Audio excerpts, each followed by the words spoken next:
એનલાઇટેડ એનલાઇટેડ હોય ને એ સીધો ડિઝાઇન થઈ ન જાય. એટલે જેમ કે મારે સાદું બનવું ના પડે, મેં મારી આરએનએ અને ડીએનએ ની ડિસઇન્ફેક્શન ચેમ્બરમાંથી સાદું જન્મો છું, અને જન્મેલો હોય એ તો ડિઝાઇન થઈને જ આવ્યો હોય. રૂલ્સ અને રેગ્યુલેશન સાથે જ આવ્યો હોય.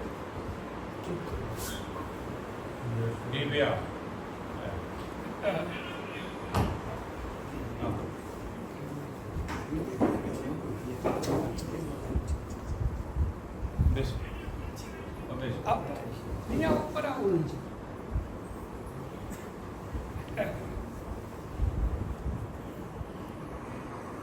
એટલે એ સમય બી હવે ચાલુ થઈ ગયો. હર કોઈ ચીજ ઉપર અંતિમ તારીખ રાજકારણી બધું રૂટીન સર્વર કીધે ને પ્રોપર્ટી આકારણી કરી પણ નીકળવા નહીં દે. જરૂર છે ત્યાં સુધી રાખશું ભાઈ, મોશન ડુગાડે દઈશું. કમાન્ડિંગ પાવર છે ઇન્ડિયાનો યોગીઓ છે. જ્યારે ખલ નીતિ, ખગ નીતિ, કુટિલ નીતિ, કપટ નીતિ, છલ નીતિ, નાગા નીતિ, ન્યાયશાસ્ત્ર, અન્યાયશાસ્ત્ર, કાયદો અને કાયદાની કલમ બધું ખોરવાઈ જાય, ત્યારે પરમપિતા પરમાત્માએ આટલી સુંદર સૃષ્ટિનું નિર્માણ કરી અને એની માસ્ટર ચાવી ડફોડોને ના આપી દે.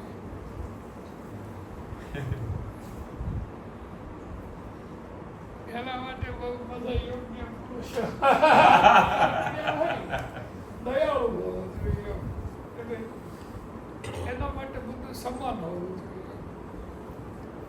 જો રામ હતા તો એ પહેલા રાજા અને પછી ભગવાન.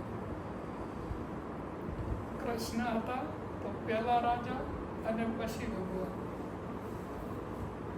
મહાવીર આવ્યા તો પહેલા રાજા અને પછી ભગવાન. બુદ્ધ આવ્યા તો એ પહેલા રાજા અને પછી ભગવાન. છેલ્લી બાકી રામદેવ પીર આવ્યા તો એ પહેલા રાજા અને પછી ભગવાન. ગુરુ ગોવિંદ સિંહ આવ્યા તો એ પહેલા રાજા પછી ભગવાન. મોહમ્મદ આવ્યા તો એ પહેલા રાજા પછી ભગવાન. એટલે પહેલા રાજા અને પછી ભગવાન કેમ? તો રાજા છે એ જ્યારે સમાન દ્રષ્ટિ ધરાવે કે ભાઈ સમસ્ત દેશનો એક પણ બાળક છે એ પોતાનો છે, હર કોઈ માતા પિતા છે એ મારા જ માતા પિતા છે, જ્યારે એ એકત્વને પ્રાપ્ત કરે તો સંસ્કૃતિમાં એવું કીધેલું છે કે ભાઈ દેશનો જે રાજા હોય એની અંતરાત્મા છે તેમાં ઈશ્વરનો વાસ હોય. એટલે આપણે તો મોદી સરકારને એટલો ઓપરેટ કરી રહ્યા છીએ, ભાઈ એ દેશના રાજા છે અને એની આત્મા જે છે એમાં ઈશ્વરનો અંશ હોય, એટલા માટે આ સમજ આવે ને. એમનો બોલો એટલે કરી રહ્યા છે કે સંસ્કૃતમાં લખેલું છે કે ભાઈ દેશનો રાજા હોય એમાં ઈશ્વરનો વાસ હોય, એ ઈશ્વરનો અંશ હોય. તો આ બધા રાજાઓ છે એમના જે ડિગ્રી આપેલી છે, ડિગ્રી ભગવાનની, એ કોઈ ભગવાન જેનીમાં નથી. એમ એના સમસ્ત 2000 પબ્લિકે ભેગા થઈ અને બનાવેલા છે કે ભાઈ અમારા રાજા છે એ ભગવાન છે. એમ કારણ કે બધાને સમાન ન્યાય આપે, સમાન દ્રષ્ટિ. અને એક રાજા છે એ જો સ્વતંત્ર ડિસિઝન ના લઈ શકે તો પછી લોકો આપણા હાથ પગ બની જાય ત્યાં સુધી બરોબર છે, પણ લોકો આપણું બ્રેન બની જાય તો આપણું ટાઇટેનિક છે એ મહા 48માં 3 જગ્યાએ ઠોકાય કોઈ કારણ વગર. એટલે એવું તો ન જ કરવા જોઈએ.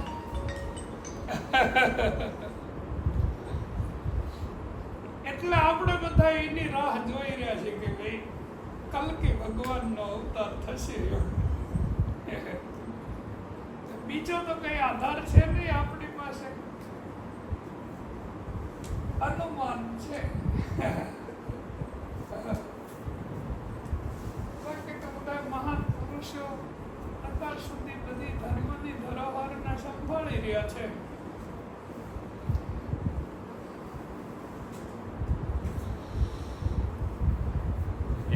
લોસ કરવા પડશે ને સમય કરી નાખશું.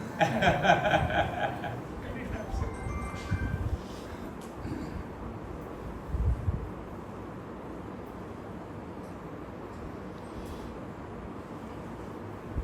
ક્વોન્ટમ થિયરી વાળો કોન્સેપ્ટ છે ખરો?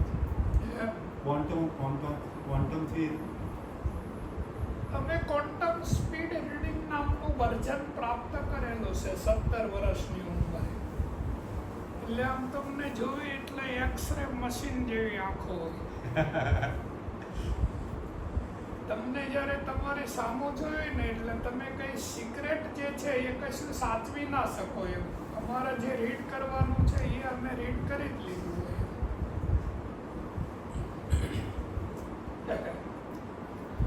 તમારા મનને તો અમે અરીસાના જેમ વાંચી લઈએ, એમાં કોઈ સંદેહ નથી. પણ છતાં બી જેટલો સિક્રેટ જીવી શકાય એટલું સારું એમ.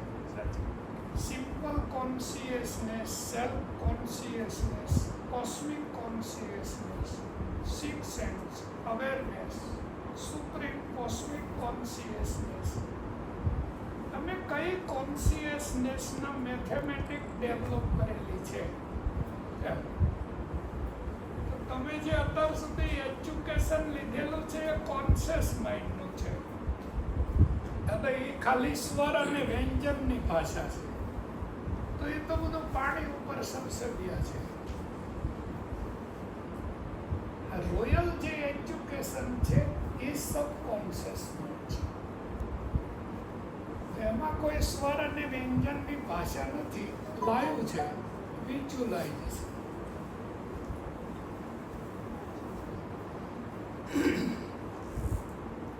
તો કોન્શિયસ માઇન્ડ હર હંમેશા ચિત્તની જે પ્રમાણ નામની વૃત્તિ છે એના 3 ભાગ પાડે છે: અનુમાન પ્રમાણ, આગમ પ્રમાણ અને પ્રત્યક્ષ પ્રમાણ. પણ યોગીઓ માત્ર પ્રત્યક્ષ પ્રમાણને જ ફોલો કરે. એક દાડો અનુમાનને આગમને ફોલો ન કરે તો એકના એક ભેદ થયો.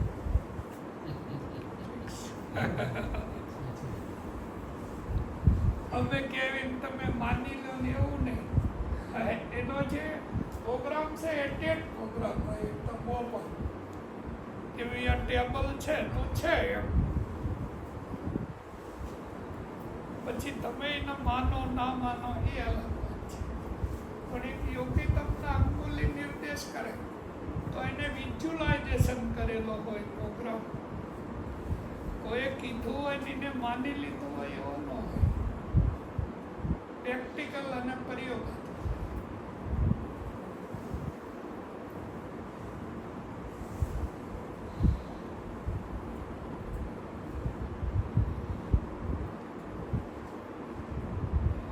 પણ બહુ સત્ય બોલવું તો ટપકાઈ દે આપણને.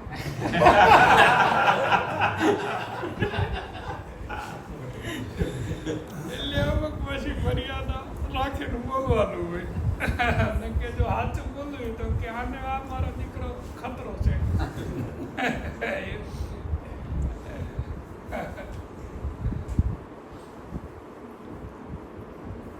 એટલે આ સમય છે એ કોઈ દાડા એવો જોયો નતો. આપ તો બધા પિતા સમાન છો એટલે તમે તો વધારે સમય ગાળ્યો છે પૃથ્વીની પ્લેટમાં. આપ પિતા સમાન છો, અમે ક્યાંથી હોય? અમે તો બાળક જ નહીં આવતા. એટલે તમારો જે અનુભવ છે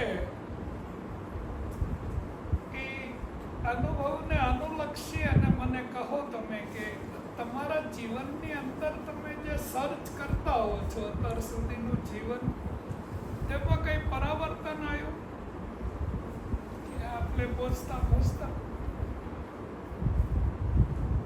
હવે તો બધા વૈભવમાં જીવતા હોય ને કમાવું, ખાવું, ઊંઘવું, બાપુ આપણે બીજું શું હોય? તો કરવાનું રિસર્ચ જ ના થતું હા એ વાત માઇક કેટલા પદાર્થ હલકા વિચારો તને આજે હું માઇક પદાર્થનો મોહ હોય હા સંસારી જીવન જીવનનો મિનિંગ થાય કે આપણે ઇન્ટરનલ જીવન કેટલું જીવ્યા છીએ અંતર્મુખ આપણે જીવન હવે બધું ધીરે ધીરે. જન્મથી અત્યાર સુધી બારે જીવ્યા છીએ કેન્ટીન ત્યાં અને બારે જીવ્યા છીએ જીવન બહિર્મુખ તો હવે આપણને ભય બી લાગે છે મૃત્યુનો કે કાલે મૃત્યુ આવી જશે અને જે કામ કરવાનું હતું એ તો થયું જ નહીં એ તો સાઈડમાં જ રહી ગયું ચાલો ને બોધ્ય તમને ત્યાં જે મોક્ષ અને મુક્તિ એ જે કે આપણે જેને મુક્તિ કહેવી છે તો એ તો તમે ઇન્ટરનલ જીવન જીવેલા હોય अपने આપમાં તો જ વ્યક્તિ પૂર્ણ થઈ ગયો હોય કોઈને કોઈ ફરિયાદ ના હોય કે ભાઈ આપણે જે છે એ સંપૂર્ણ છે એવું. તો એના માટે કોઈ જન્મ કે મૃત્યુ કે જરા કે વ્યાધિ કે ઉપાધિ એવું કશું હોય નહીં. પણ જો બહિર્મુખ જીવન જીવેલા હોય અને અંતર્મુખ જીવન ના જીવેલા હોય તો એ પ્યાસ રહી જાય કે કોઈ કામ અધૂરું છોડીને આવ્યા છીએ.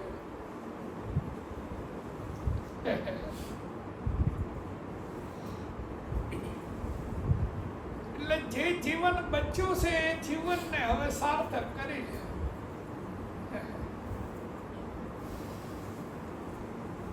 અંતર્મુખ જીવન છે એ જીવવાનો પ્રારંભ કરો. હવે વિશ્વ યુદ્ધ આવે છે ધબધબાઈ. શોધ પણ કરવા વાગી જ રહ્યા એવું પણ કરવા વાગી જ રહ્યા છે શોધ આવી જ રહ્યું છે.